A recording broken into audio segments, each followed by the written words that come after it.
spring ball has officially wrapped for our USC Trojans. As I was sitting down watching the spring game, it was made abundantly clear that this roster is incomplete. While we have made major strides on both sides of the ball, there are some obvious holes that do need to be filled, and I went over to both Discord and Twitter to ask you guys what you want to see SC do these next few weeks. And as it turns out, the USC fan base is all on the same page with what we want to see SC do, so we do have some responses to get into today. I will also be giving my full 22 starting lineup prediction as well. But before we do that, what's up guys? My name is Gabe and welcome into the Trojan Blade. We are on the road to 10,000 subscribers here on the channel. So if you haven't already, please do hit that subscribe button. Thank you so much for being here. Let's get into this. Okay, so let's just get the obvious ones out of the way. With the loss of Isaiah Rakes, it is so important that SC adds at least 2 players on the interior of the defensive line. 310 pounds plus, playing experience. I mean, we need dudes. Not only is this the weakest spot on the roster, but our talent at that spot is currently G5 level. Let's just be honest about that. Absolutely no disrespect to Kobe Pepe, but when Kobe Pepe is your starting nose tackle in the spring game, your depth and overall talent is in big trouble. If we actually expect to make noise in the Big Ten this year, we've got to get this shored up. The D tackle market has rapidly dried up, so we're going to need SC to be hyper aggressive. Go get someone who's on another roster. It's 2024, this is how things work. And look, I don't care how we do it, we 100% cannot go into the year with our interior line as it currently stands. Jay Toya announced he's going back to the Baby Bruins. Bill Norton's going to Texas. We've got to do something. What it is or who it is, I couldn't tell you, but that is priority number 1 without a doubt. Now, watching the spring game on the offensive side of the ball, a few things became very clear. Mason Murphy looks to have improved. To what level, I can't say, but he did look more technically sound than he's been at any point in his Trojan career. And the second thing is that our wideouts look incredible. The problem is that both tackle and wideout depth are very, very thin. So let's start with wideout.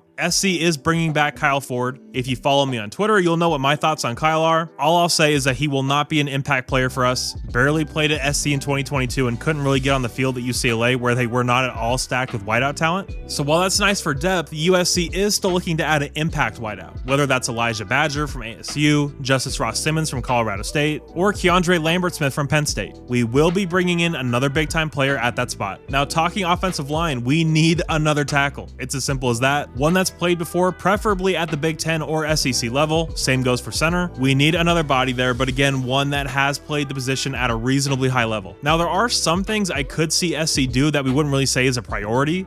A project corner like Cormani McLean makes a lot of sense. If you get the opportunity to add a star pass rusher, you don't pass that up. But other than that, I can't see SC making any additions. I mean, we're good at safety, we're good at linebacker. We just shored up nickel with the addition of Greedy Vance. SC could bring in a guard. Other than that, we're set at quarterback, halfback, and tight end. So yeah, don't see any more big additions coming in those spots. But yeah, a lot to do, a lot to shore up. And again, talking to you guys on both Discord and Twitter, we seem to have a consensus. I mean, just looking at these replies on Twitter, everyone is on the same page. Everyone's on the same boat. Defensive lineman, offensive lineman, wide receiver. We know what our needs are. It is a beautiful day when the USC fan base is in agreement on something. It doesn't happen very often, but man, I'll take it. Now heading over to Discord. And yes, guys, there is a Trojan Blade Discord. It is linked in the description. It is completely free to you. Get over there, talk some SC ball. You will have first crack at questions for videos as well. So if there's a comment or question you want answered in a video, the best place to get that done is the Trojan Blade Discord. But Dago on the Discord says you should make a starting lineup prediction too. I would love to hear your input on that. So now is as good a time as any. Now let's take a look at the post-spring projected starting 22 for me.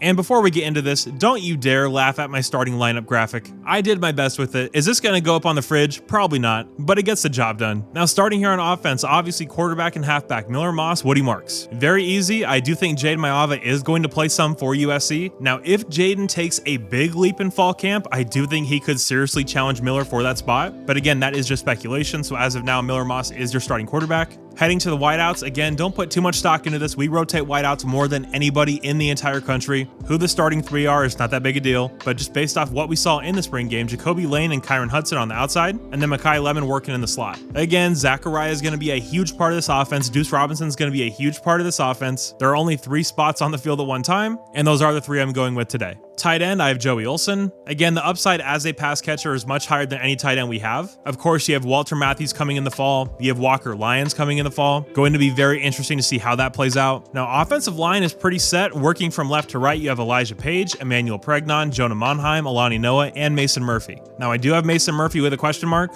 It looks and sounds like he's taken some big leaps this spring. But again, does USC look to add a starting right tackle through the transfer portal? That remains to be seen. Flipping over to the defense, starting along the line, your 2 defensive ends are Braylon Shelby and Jamil Muhammad. I know Braylon didn't start the spring game. He's a young guy. He's going to come on in fall camp. He's too talented. He flashed too much last year playing under Alex Grinch. For me, he's going to be a starter this year. And then your two interior guys, I have Barry Alexander and a question mark. Again, no disrespect to Kobe Pepe, but Kobe Pepe is not going to be the starting nose tackle for this team. It's going to be someone who's not on the roster right now. We saw Nate Clifton playing inside on the spring game. He didn't do a lot of anything. Now, he is a big guy, so he can play that role, but he is not a true nose tackle by any means. So yeah, I have that as a question mark for right now. Obviously, I do have this formation in a nickel set. While Dan Lynn's base is not nickel, we are going to be in nickel more than anything just because of how college football is played these days. So your two linebackers, I have Easton Mascarenas-Arnold at the mic and Gentry at the will. Again, I know we saw Mason Cobb at the will in this game, but Eric Gentry is too big of a playmaker. He affects the game in too many ways. I do not see the coaching staff leaving him off the field for a majority of the plays.